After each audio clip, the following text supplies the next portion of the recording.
the very reasons that particularly Caucasian Americans are really uncomfortable with engaging others of different ethnicities, and particularly immigrants who don't speak their language.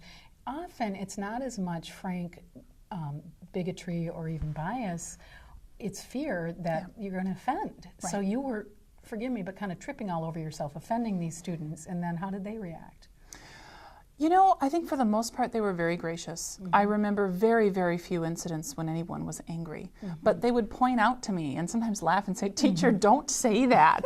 Teacher, it sounds bad when you do that." Or, "Let me tell you about my religion. In my religion, men and women don't do this." So they were very gracious. However, I still see them as victims of my cultural unawareness.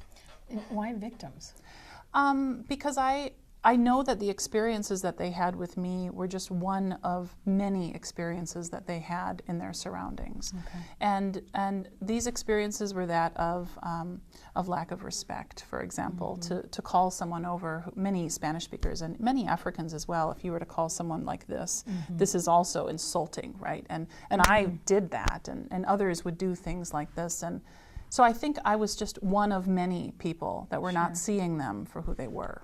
But they didn't express outwardly anyway disappointment or anger in your mistakes, so to speak, your learning process, maybe is the better way of putting it. I think very seldom did I experience that. However, regardless of whether they were offended or not, there was still hurt. You know, I remember one incident when I became very close to an undocumented young Latina woman who had been violently assaulted as she crossed the border from the coyote, which is the person you hire.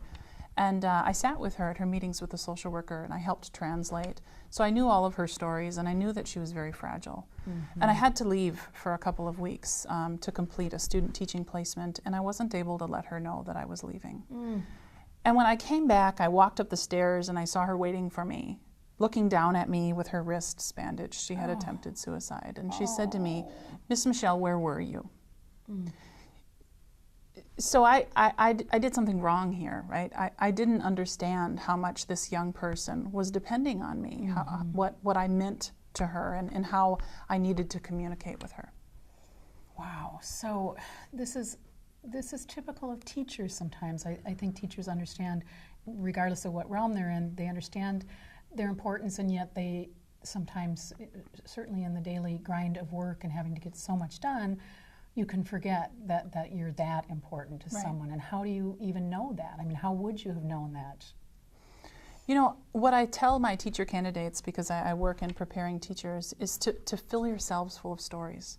So to be full of stories of you know, what it is to be an immigrant, what it is to be poor, and then to have these stories as possibilities for people that they meet, right? So if I were to meet another undocumented young woman, that I might have this story that she might not have a lot of support around her. So you've got a touch point that she can relate and connect to, and then she doesn't have to feel as reluctant or even maybe shameful to share her story with you. Absolutely. And that way, if you're developing a relationship around a common understanding, whether obviously it's not always something that you've personally experienced, but you understand that it does happen, rather than having to have a student come to you and your eyes widening and you going, you know, or something that could maybe make them even feel more reluctant. And you know, sometimes these stories are can mean life or death. You know, one story that I would share as well is about a young Somali woman who was in my class. And she told me she had her period, which is common for my female students to talk to me about things like this. And she was, you know, visibly not well. She was sweating, her eyes were rolling back into her head, and so I did what my mother would have done. I helped lie her down. I think I maybe patted her forehead, and the principal came in and asked what was going on, and he ran to the phone and called 911. I didn't know at the time that there existed such a thing as female genital mutilation, that it would cause toxic shock syndrome, and that toxic shock syndrome could be fatal. So you had you didn't, oh dear. I didn't know any of those things. Which is common in African culture. This young woman needed to be in an emergency room. And I'm grateful that I had people around me who knew these things, but I think our teachers need to know these things as well. What did you learn about yourself? Well, I learned that I didn't know as much as I thought I did. So I went into teaching feeling very confident about my abilities and very confident about my background knowledge, which was just really, really lacking. So your background knowledge not only comes from you grew up and went to a private Catholic school, right? So not only your pre-secondary education, but also your college education, which was impressive.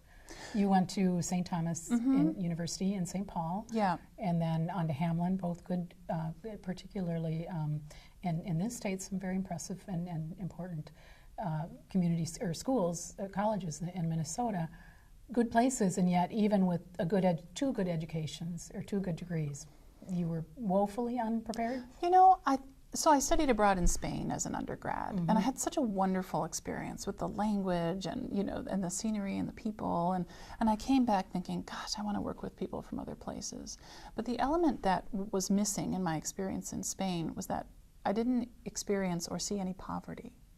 And so when I came here, when I came home, and saw all of these newcomers and actually experienced my home in a way that I had never experienced it before, what I didn't see coming was poverty. What I didn't see coming was homelessness, right? Was not having food, not having a warm jacket. And that is where I just didn't have the background knowledge. Is it safe to say you didn't even see it? Absolutely. Yeah. Absolutely. So this triggered your sort of an eye-opening experience, and it wasn't because you were an uncompassionate person or a non-caring student. It was simply because it just wasn't in your conscience. Yeah, and I have very well-meaning, loving parents. You know, I come from a very good family, but it was just something that I didn't see. And in my preparation to be a teacher, I don't remember that poverty or stories of refugees and newcomers. I don't remember this coming into the conversation.